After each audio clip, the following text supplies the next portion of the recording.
tal? Nos encontramos ahora con Paula Bravo. Ella es editora general de Cambio, un medio digital en Colombia. Qué gusto tenerte aquí con nosotros en Panamá y bienvenida. Muchas gracias, gracias por la invitación.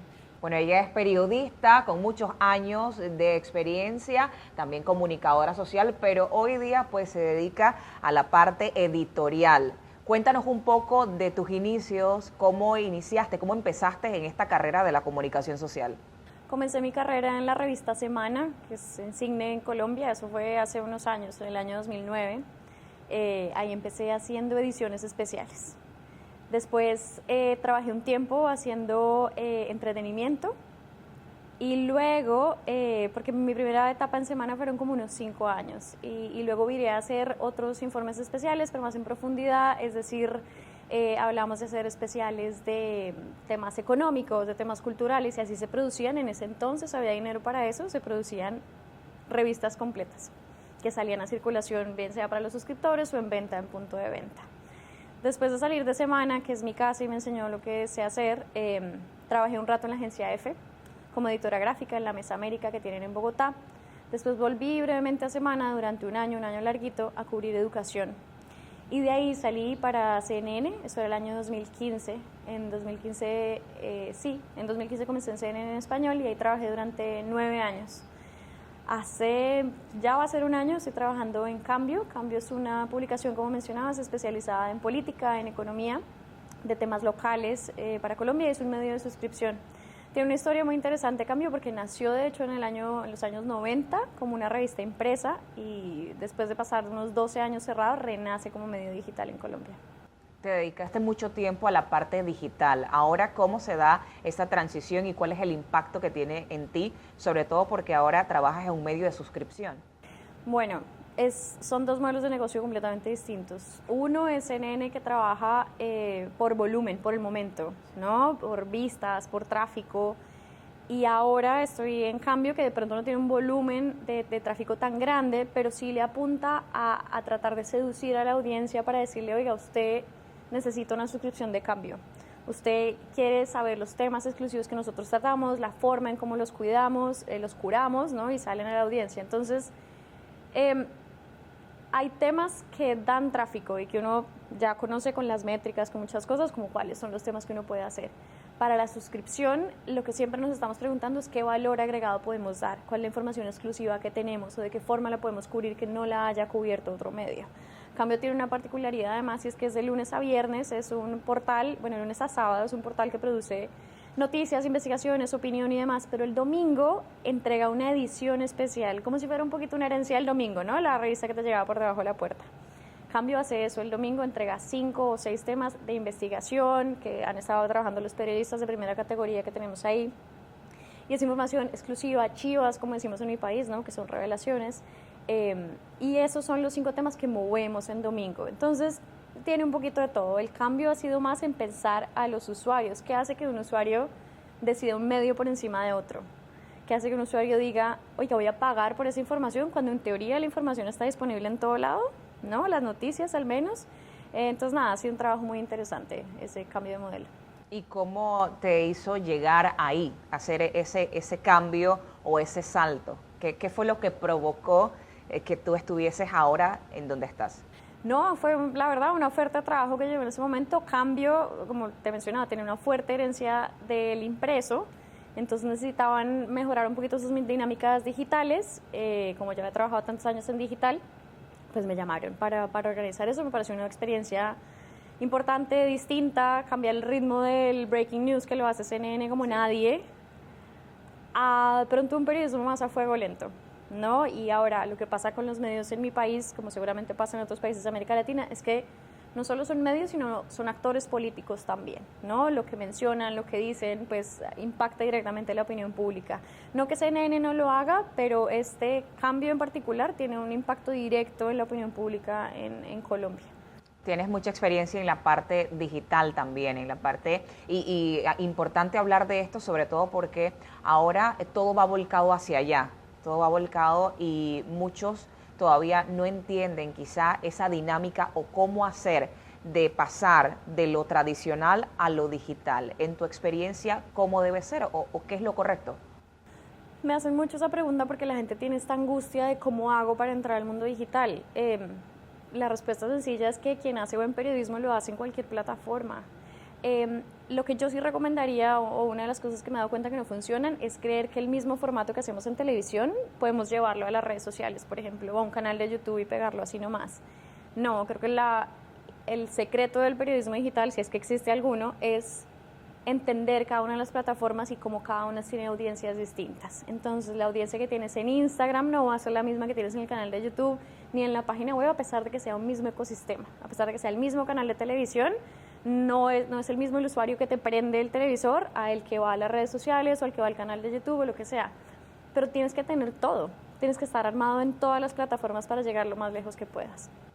¿Qué le recomiendas a las personas que están en este mundo de la comunicación social y que están viendo también la posibilidad de emigrar de los medios tradicionales a esa parte digital? Mi recomendación sería que adelante, que lo hagan, que hay mucho temor y se habla de que ahora las cosas son así. Bueno, lleva el periodismo digital siendo la fuente principal mucho tiempo. Obviamente en nuestros países en América Latina los medios tradicionales como la radio tienen una penetración altísima, la televisión la gente la aprende, sobre todo en cierto rango de edad, para enterarse de las cosas.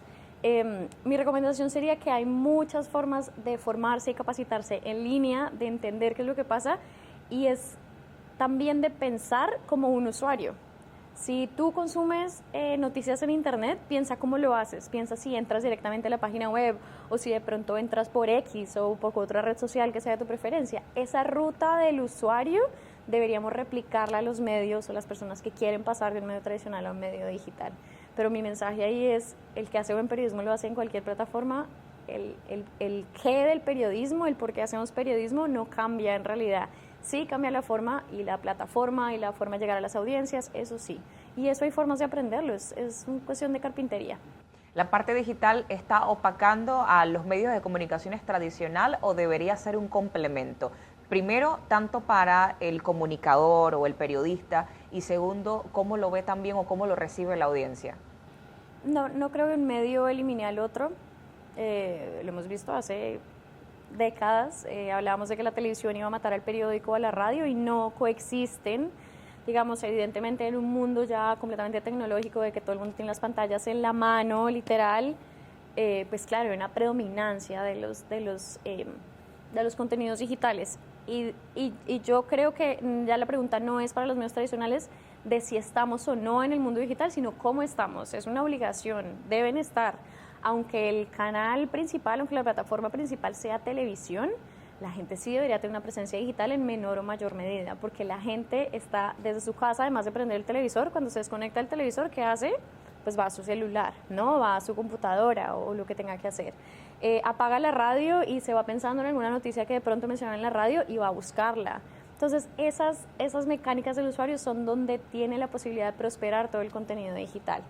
Ahora estamos pensando en una audiencia que en la mayoría sí va a medios tradicionales, sí, pero lo cierto es que ahora y sobre todo las generaciones más jóvenes no prenden un televisor. Bueno, lo vimos en la pandemia, que muchos se apoyaron, incluso los propios medios tradicionales se apoyaron de las redes sociales para hacer canales digitales e incluso hoy día también los periódicos tienen su propio espacio a través de las redes sociales. Sí, y sobre la pandemia yo creo que fue una lección muy grande para todos. En CNN en español en ese momento pues estaba la televisión y estaba la parte digital y la mayor parte de la operación digital era remota, es decir, es gente trabajando desde su casa.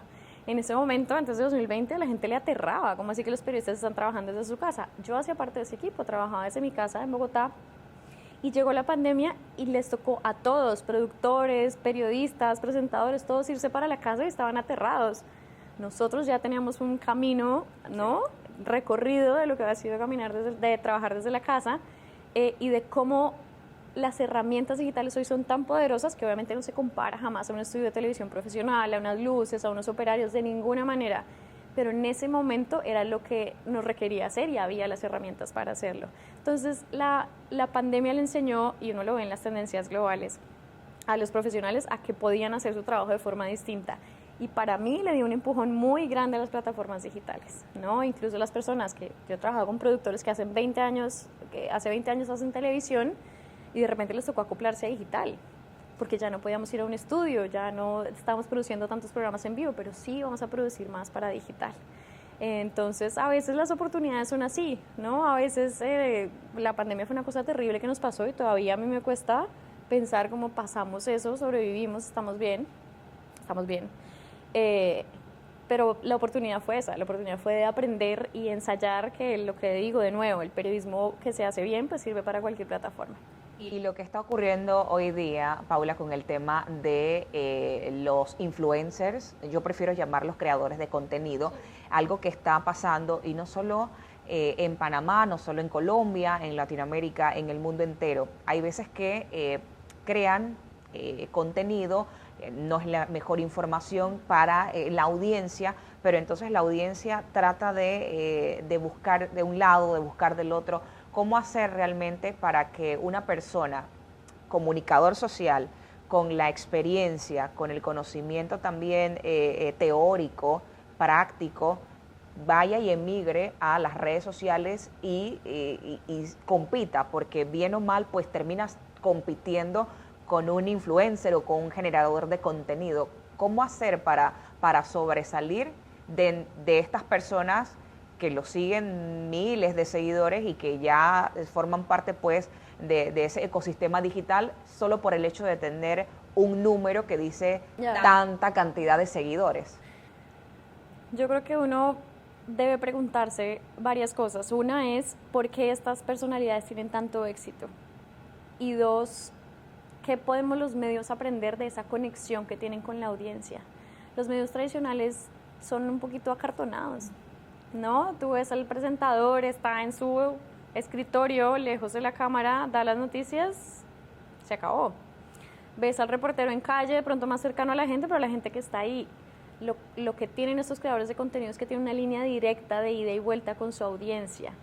Y la tecnología nos permite eso, nos permite ahora más que nunca saber qué piensa la gente en tiempo real, y quienes son capaces de conectarse con esa audiencia son los que funcionan bien. Estoy de acuerdo contigo, hay creadores de contenido que son irresponsables, que por ahí están dando contenido pago, que no son transparentes en decirlo, eso está mal.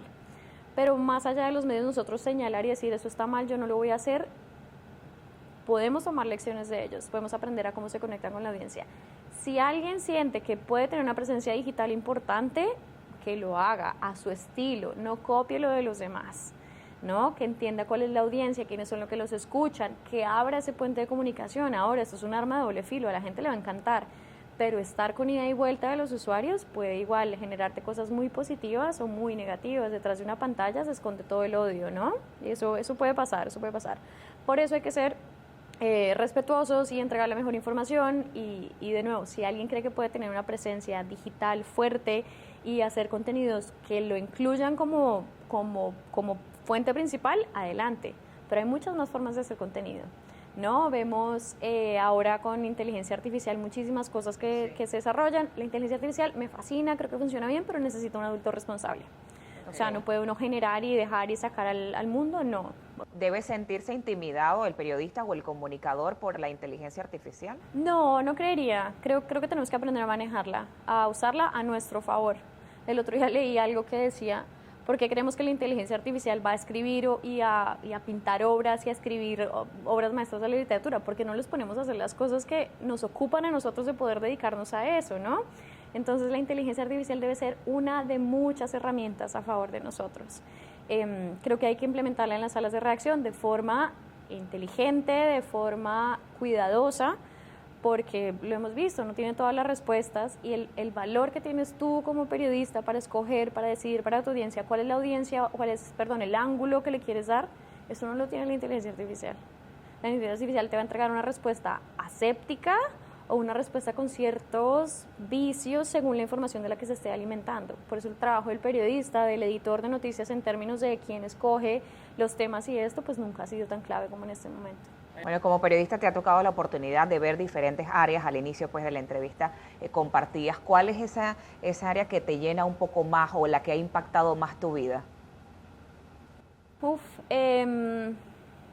Les contaba que trabajé 9 años en CNN en español haciendo breaking news, y eso es brutal, eso acaba gente, ¿no? Está uno está uno asumiendo un estilo de vida, porque ser periodista no es un trabajo, es un estilo de vida. Uno nunca deja de ser periodista, uno no se desconecta, uno así no esté trabajando, está, ¿sabes? No está de tour todo el tiempo, sí. Todo el tiempo. Es una obsesión. Y eres un buen periodista cuando sabes que te obsesionan las noticias y cuando estás ahí. Para mí una parte grande del trabajo que hice en CNN consistió en hacer planeación. Y suena raro, ¿no? Porque uno dice, bueno, las noticias se pueden planear. No, estrictamente no, pero hay tantos eventos noticiosos, tantas cosas que sabemos que van a pasar, que en lugar de estar apagando incendios, que es un poco lo que va a hablar mañana en la charla, debemos tener una estrategia.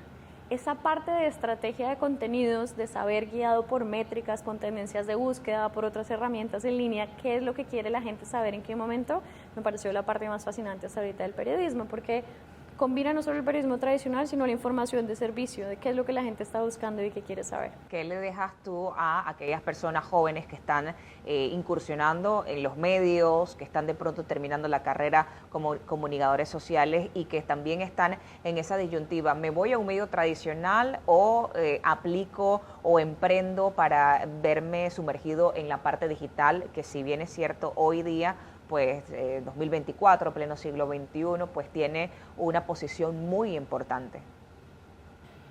Yo creo que uno puede aprender mucho de los medios tradicionales, muchísimo, de las mecánicas de poder, de cómo se hace periodismo, de quiénes son importantes, de quién, ¿no? De los contactos que hay, por supuesto. Yo no tengo alma emprendedora, lo lamento mucho, muy a mi pesar de mi mamá y mi papá, que los dos fueron emprendedores. Yo no, me muero del susto. Ahora, creo que ahora sí hay mucho espacio para las noticias locales, para las noticias especializadas, porque los medios tradicionales son en su mayoría globales, ¿no? Es un noticiero general. Por ahí tienes el medio económico, de pronto algo especializado en cultura. La tecnología nos permite ser hiperlocales e hiperespecíficos y va a haber audiencia para eso. Entonces, yo creo que hay que lanzarse. Lo que sí me gustaría decirle a los periodistas que comienzan ahora es que tengan contenido para dar, porque muchas veces la falsa ilusión que hay es que solo con una personalidad y con saber hablar a cámara de una forma u otra pues va a ser suficiente. Tienes que llenar el aire con algo, y el aire es lo que estás haciendo en redes sociales, o el blog que vas a tener, o el contenido en redes sociales. Eso está bien, pero acuérdense que hay una responsabilidad cuando uno comunica a un público, ¿no? Y hay personas que van a tomar decisiones basadas en lo que uno diga, ¿no? De sus vidas personales, profesionales y demás. Entonces, mi consejo para los jóvenes sería eso: llénense de contenido y de cosas que puedan decir, y los recursos hay los que quieran para formarse, gratis y en cantidades, entonces que lo hagan. Paula, tienes muchísimos años en el mundo de la comunicación social, las noticias no paran, yo estoy segura que siempre estás pues pendiente de lo que está ocurriendo en el momento, pero también tienes una vida. ¿Qué hace Paula dentro del tiempo libre, y si es que tiene tiempo libre? Tengo muy poquito tiempo libre, tengo un bebé muy chiquito, entonces me dedico casi que el tiempo que tengo libre a ser mamá. Me gusta mucho leer, me gusta mucho viajar, las películas, el cine, las series. Sí, con mi esposo procuramos sacar tiempo en medio de la vida de padres para dedicarnos a eso. ¿Y cómo es esa vida ahora? Porque cuando uno se convierte en padre, de verdad que tiene que haber un balance entre la vida profesional y la vida pues personal, ¿no? Sí, sin duda, pero creo que hay que ser padre te enseña muchas cosas sobre el trabajo, y el trabajo te enseña muchas cosas sobre ser padre, sobre todo cuando uno trabaja con un nivel de caos como en el periodismo. La maternidad también es así, es un poco caótica. Entonces procuro encontrar espacios para mi familia, para estar solamente con ellos, a pesar de que la obsesión y la pulsión del periodismo es estar todo el tiempo consultando y viendo. Sí, procuro encontrar espacios para estar solamente con ellos. Paula, un mensaje final a la audiencia, sobre todo a aquellas personas que siempre están pendientes de la parte digital, de hacer un balance también entre lo tradicional y lo digital. ¿Cuál es la recomendación que le darías a ellos? Mi recomendación para todos es que ya no es cuestión de cuándo voy a entrar al mundo digital, sino de cómo. O sea, todas las marcas, sin importar cuál es su plataforma, deberían estar de alguna forma, deberían tener alguna huella digital. Y una de las cosas más importantes ahí es que si no tienen ellos mismos su huella digital y no la controlan, alguien más lo va a hacer. Entonces hay que entrar al mundo digital, hay que entrar sin miedo, con optimismo, sabiendo que el periodismo que se hace bien para cualquier plataforma, pero entendiendo las lógicas propias de las nuevas audiencias y la forma de llegar a ellas. Gracias, Paula Bravo, por acompañarnos, y siempre bienvenida a Panamá. Muchas gracias.